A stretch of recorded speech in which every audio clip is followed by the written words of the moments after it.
History is littered with a long line of lovable but angry men. But one man rises above them all. What just happened? He's mad as hell. It's Kevin O'Sullivan. Welcome to What Just Happened, and making a return visit. I didn't want him to, but it is journalist and my nemesis on the talk, JJ Anisiobi. Welcome back, mate. Thank you. Thank you for coming. And also a debutante. It is Danielle, Nicholls, star of stage, screen, and of course the Saturday Night Talkaway right here on TalkTV. Let's get the ball rolling, and here are a few of my thoughts on our favourite topic, Meghan Markle. Over there in sunny Montecito, Meghan Markle finds herself in unfamiliar territory. So often dismissed with cold contempt by a nation she always struggled to understand, the Duchess of Netflix is suddenly basking in the warm glow of British approval. People are saying, well done, Meghan, good for you. Who'd have thought it? The Brits are giving the thumbs up to Princess Pinocchio. And what has brought about this extraordinary volte-face, this dramatic change of attitude towards a woman who even the most ardent of admirers would concede can at times be hard to like? It's this.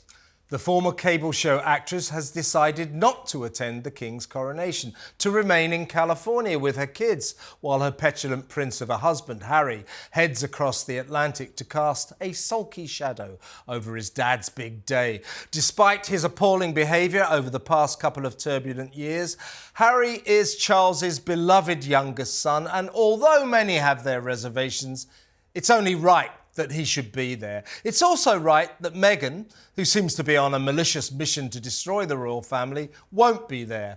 She would have hogged all the headlines, taken the spotlight away from the king, and turned the solemn ceremony into a circus. Charles, Camilla, William, Kate, and the most of the UK are heaving a huge sigh of relief that she ain't coming. Phew. But who do we have to thank for Meghan's eagerly awaited absence? I'll tell you, it's Meghan. Since it's crystal clear that nobody tells her what to do, Ms Markle, or the Duchess of Sussex as she prefers to be called, made up her own mind that all things considered, the coronation was for the king and not for her. Correct. Round of applause for Meghan. Well done. But before we get lost in wonder over her spirit of decency, there is still much to worry about here. May the 6th, the day of the coronation, also happens to be her son Archie's birthday. And that means there is a very real danger that proud mum Meghan could post pictures of a little boy in party mode, which will doom King Charles to sharing the front pages with his grandchild. We pray that on America's West Coast, mischievous Meg keeps her head down while 6,000 miles away in London, the coronation unfolds in all its majesty. But we know what she's like, and she knows how to manipulate the media, so don't count on radio silence from the perennially problematic Palace of Montecito. All we can do is hope for the best and brace ourselves for the worst. But even when the pomp and circumstance of the coronation is over, forevermore newsreel for the ages, there is another dark storm gathering, the megastorm of Meghan's memoir. Following in the footsteps of Harry's moan-a-thon spare, the difficult Duchess is reported to be working on her own tell-all tome, a bombshell book apparently focused on, and I quote, confronting the royal family.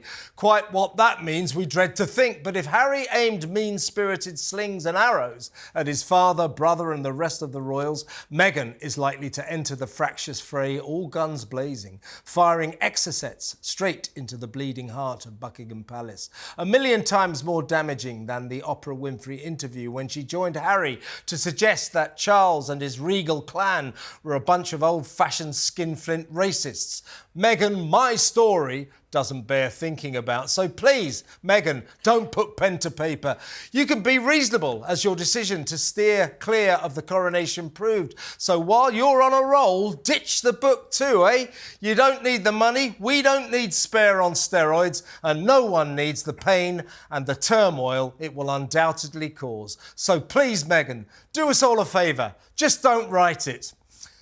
Now, I wrote that especially for you, JJ, to wind you up. I've got to say, your thoughts. I don't agree with the content at all, but it was poetic, my man. That was fantastic. Really, really good. Well, thank you Superb very much. effort. But what are we coming to when a woman cannot post a picture of her child on the kid's birthday without the world imploding and saying, how dare you share those pictures? Waiting for another day. Today's the King's Day. It's her son's birthday the same day. Of course she's going to post a picture. And she should be allowed to do that without getting criticised. Well, Danielle, I always say, I mean, half of me doesn't want her to post the pictures, but the journalist in me, actually, most of me does. Because JJ's right. I mean, it's her kid's birthday. Mums post pictures of their kids' birthdays. Yep. But on this day, if she does it, it's going to be pretty incendiary. You know what? You're exactly right. Mums post pictures, but she's not just any mum, is she? Do you know what I mean? So she's going to have to surely hold back. She's put her foot in her mouth so many times, hasn't she? She's going to share a picture on the birthday and the kid's going to be wearing a crown. Oh, no. And that's going to set everyone off. No. I really hope she does it. I hope to God she does that. You hope, don't you, Kev? Kev would love that. That was He'd be fantastic. Like, yes. Let's be honest, so do I. It'd be great, wouldn't it, if she stages a coronation for Archie. Arise, King Archie. A lot of soft play places now have like a little throne for the kids to sit on, so if he dares to do that... There'll be an inflatable castle, there'll be a royal theme, all these American celebrity kids will be there, the Brits are going to hate it. And I hope Meghan does it, that'll really teach them. So do I. I mean, officially I don't, but unofficially I seriously do. A few words about Harry. We're hearing more and more that his trip to Britain for the coronation to London will be brief, to say the least. It looks like he's just going to fly in, Danielle, literally attend the ceremony and fly out, not going to the drinks reception, not going to the lunch, not taking part in any of the celebrations. Your thoughts on that? He's probably terrified of what he might get when he gets home. Where have you been? I saw you. You looked like you were having fun. How dare you? I think he's probably more terrified of William attacking him again. Maybe, yeah. Fierce William, the bully. He is. Future king acting like that. Dog balls could get smashed or, you know. It's dividing lines. You know. William the bully. He's not a bully. But let's talk about this sort of sibling rivalry. They used to be so close, brothers in arms, after the tragic death of their mother, Princess Diana. Yeah. I mean, they were sort of almost supernaturally close. I know. Them against the world. And now they're the opposite. It's a shame, isn't it? Diana would have wanted that, wouldn't she? She'd have wanted them to be friends. Do you know what? Never say never. Everything is fixable. Everything's fixable. And let's be honest, they're a royal family, but that just means that they're normal because I don't know about you, but families fall out. It happens, especially when they get partners and then it's, what did she say, and mother-in-laws, and we know the dynamics of a family. At least it shows the normal. I don't know what you do in Salford, but where I'm from, we don't punch people into the dog bowl. To be fair, that punch does them to the ground. Don't need a dog bowl. My family's the same. You're right. They're exactly the same as other families. When my family, we have a big row. I say, right, I'm going back to my palace. They're not a normal family, are they, JJ? No, they're not normal. I expect at least one chapter dedicated to you, Kevin. To me? Yeah, to me. She wants to have a go back, so yeah. I'm looking forward to the last chapter, Why I Hate JJ Anisiobi. It is time now for a commercial break.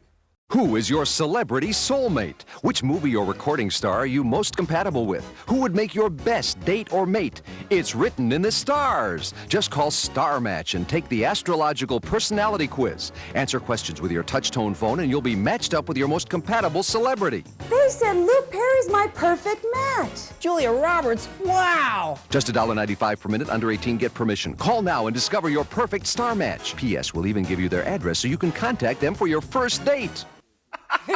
Julia Roberts? Wow! Hey, kids, you're not going out with Julia Roberts, trust me. What is that all about? Creepy, that's what that is. It's really creepy. Yeah, it's so dangerous. We'll even give you the address so you can stalk them. Yeah, so strange. So they sort of profile you and match you up to some celebrity. According to your star sign. sign. And then they just tell you who your perfect best celebrity match is. Yeah. That's it. That's it. And you have to pay for that. It's insane. This is marketed at adults. If it was for teenagers, I don't understand it. Well, let's go for that kid who wants to go out with Julia Roberts. Wow.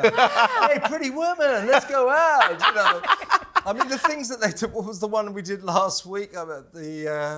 Oh yeah, what do women dream about? Oh yeah, what do women dream about? Yeah, and we were saying that they should have a what do men dream about? Yeah. Villa won. Spurs lost. I'd be interested to know if anyone called up that phone number and got told, I don't know, Michael Jackson's my perfect match, and then wrote to Michael Jackson, and MJ replies back to you, do any celebrities actually ever contact the people they're getting these crazy messages from? If Michael Jackson writes back to you now, be afraid, be very afraid. But even before he died, be afraid, be very afraid. Time now for this.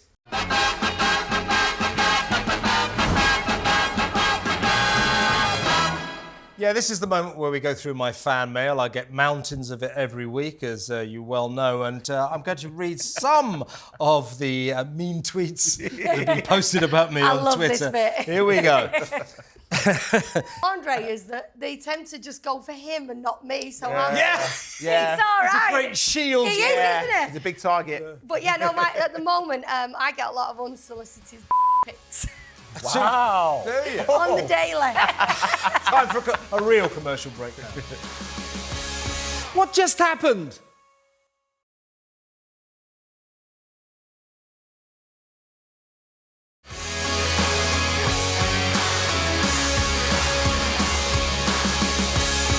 Welcome back. My guests this week are JJ Anisiobi and Danielle Nicholls. Now, it is time now for me to rant on again, and I'm going to talk about the NHS. Remember the National Health Service? The pride of Britain, free treatment and free medicine for all. Since 1948, providing care for everyone, regardless of their class, colour or creed. An inspirational concept, power to the people. Sadly, this once promising project that offered a beacon of egalitarian hope to the sick and the poor has gone tragically wrong. In 2023, it looks like it's RIP to the NHS, all over by the shouting of the cloth-eared ideologues, the scandalous waiting lists, the thousands of cancelled operations and the rising number of unnecessary deaths. Still, you hear pathetic politicians worshipping at the altar of the national welfare state religion, assuring us that our amazing NHS is the envy of the world. It is neither. What are these allegedly green-eyed foreign countries supposed to be so jealous of? A health service that became so obsessed with one illness, the COVID virus, it effectively stopped treating all other conditions. A disastrous strategy from which the NHS shows little sign of ever being able to recover. A health service with more than 7 million on waiting lists that just keep on getting longer. A health service reduced to issuing grave warnings that in the event of an emergency, ambulances may well not get to you in time. A health service that last year recorded the worst ever delays for cancer sufferers, with 50,000 worried people a month left in limbo for at least a fortnight before finally getting to see a specialist. A health service where patients have to be seen in the back of ambulances because there are no beds available in the chronically overcrowded hospitals. A health service where hospital corridors are routinely packed with patients on trolleys rather than where they urgently need to be in the wards and in bed. A health service that costs taxpayers a staggering £200 billion a year as we hurl massive mountains of cash into the abyss of the money pit that experts predict will soon account for 40% of all public spending. A health service that wastes fortunes on hundreds of middle managers doing indeterminate jobs on six-figure salaries. A health service that employs 800 diversity and inclusion officers at a cost of £40 million a year. And now, of course, a health service brought to its wounded knees by a series of crippling, lethal strikes by frontline medical staff, by the nurses, by the ambulance drivers, by the junior doctors, and by the nurses again, all of which have made all of the above, all of the ongoing catastrophe, even worse. Our amazing NHS, our risible NHS more like, envy of the world? Why on earth would it be? Our doctors and nurses are the best in the world. But the mismanagement, the mad wokery in which all X-ray patients are required to reveal if they're pregnant, including men, the antediluvian bureaucracy from a bygone age, and the lunatic overspending add up to a dysfunctional disaster. Look to countries like France, Germany and Belgium, whose excellently efficient health services show up the British health service for the basket case it has become. The NHS is sick, on its deathbed, badly broken, and only radical reform can fix it. As a nation, we'll need courage and fortitude to face up to this calamitous crisis. But have we got the balls to stop moronically chanting that our NHS is amazing and start admitting that our NHS is rubbish? Don't bet the farm on it. But if we don't do something fast, it's downhill all the way. And that's just not healthy. Thank you. Well, I wrote that to annoy you, JJ. And unfortunately, you've only inspired me. I completely agree with you. Yeah. I completely agree. Nothing you said there, I think, is false. Yeah. Normally, you speak complete cobbles. But on this occasion... You can say crap. On this occasion, you hit the nail on the head. The NHS is completely broken. It's on the deathbed. Yeah. And hopefully our next government will do better. Yeah, and that's the point, isn't it? You know, I didn't want to moan on about the doctors and the nurses being on strike. I mean, all of the medical workers, you'll be surprised to hear, JJ. I've always thought they all deserve pay rises. I think they ask for too much. But, you know, in theory, I don't mind their industrial disputes, and that's only temporary. Yeah.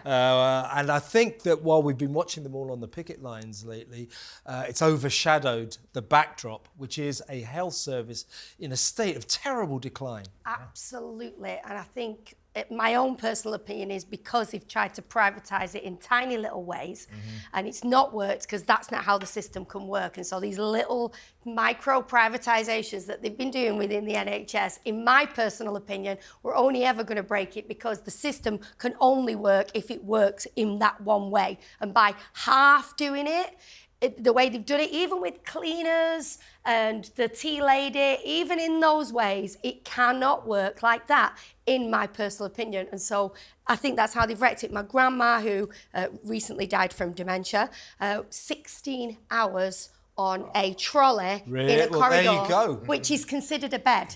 A trolley in a corridor is considered a bed now. Yeah. How sad is that? And my mum, who had to leave her because my mum had a bad back, so she had to leave her, and then got a phone call from the hospital because they couldn't get any sense from her because she's so sick. So they're like, we don't know who she is, we don't know what she's being treated for, we don't know why she's here. And my mum had to get out of bed and come back and it's not because of the doctors and nurses. I agree with you. If you pay people rubbish wages, you'll get rubbish workers. It isn't rocket science. Why is it, JJ, and I'm really sorry to hear your sad personal story, but there are millions of people all over the country who've got that same story. Why is it, JJ? Everybody knows the NHS is broken. I mean, I know quite a few doctors. It's their catchphrase. Why can't this government and indeed the people of this country face up to this? I mean, you still get that. You know, when Boris Johnson said goodbye after his remarkable prime ministership in Downing Street, he said, I want to say thank you to our amazing NHS. It's not amazing, and the more we maintain that delusional attitude, we're never going to fix it. I think people get confused between the amazing staff Yes. and the actual NHS itself as a practice. Absolutely. The practice is rubbish. It needs an overhaul, and it's got to be a radical tear the thing down and rebuild properly. But nurses and doctors, they're fantastic. So people then take it very personally when the NHS gets derided. But, you know, you're saying about your poor gran having to be on that flatbed for 16 hours in the corridor. We need more staff. I'm all for making everyone feel included. But if you're a man, you don't need to be asked, are you pregnant, before an x-ray? Stuff like that. It's ludicrous. Ridiculous, isn't spending it? a few £1 million printing off new posters so everyone feels like they can be I've always wanted It's to... nuts. I'm desperate to need an X-ray so I can go in and they go, are you pregnant? And I'm going to take a wild guess. Unbelievable. Do you know what was wrong with the sister of a ward? They've you know that doesn't exist now. And so there's a ward manager. And the problem is that they are not actually trained in a medical way. Well, and do you know what we they're need? just making management decisions. We need some good politicians and we need good politicians to vote for. So it's time for this.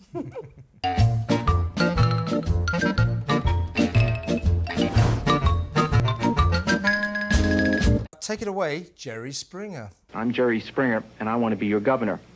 Now, after sharing some specific solutions for our unemployment and education problems in this state, it looks like the nomination is finally within grasp, which makes what I'm about to tell you even more difficult. Some 9 years ago, I spent time with a woman I shouldn't have, and I paid her with a check. I wish I hadn't done that, and the truth is, I wish no one would ever know. Jerry Springer, Democrat for governor. That was Cincinnati. I think he was running for mayor or governor of the state of Cincinnati. And anyway, he's just got off his motorbike there. You see he was wearing a helmet. It wasn't so much hair as a motorcycle helmet. And that startling admission, what do we deduce from that? I'll tell you what it is. The newspapers have found out about it. So he's doing a mea culpa, right? It was fantastic. Well, now it is time for what we call the best of bad TV.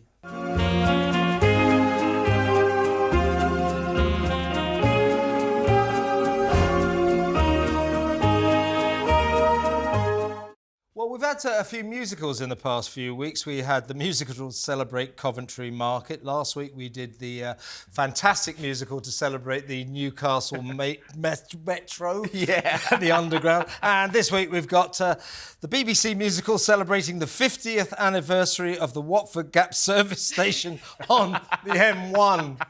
11,000 visitors every day. Watford Gap. Identical on both sides of the carriageway. You've been serving the M1 24/7 for 50 years. Happy birthday to the one-stop round-the-clock roadside pioneer. From the residents of Northamptonshire.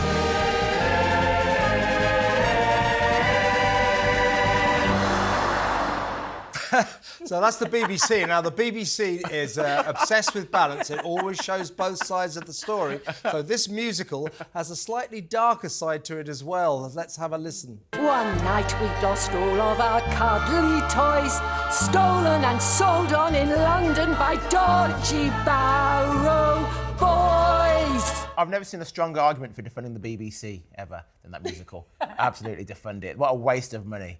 Well, you know, I disagree. I think the BBC, I think we should keep the BBC so it can make musicals about more and more completely irrelevant topics about which musicals shouldn't be made. And that was the most magnificent television programme I've ever hosted. Not that I've hosted that many. Thanks very much to my old mate JJ Anisiobi and the excellent Danielle Nicholls. That's What's Just Happened. We'll be back next week. What just happened?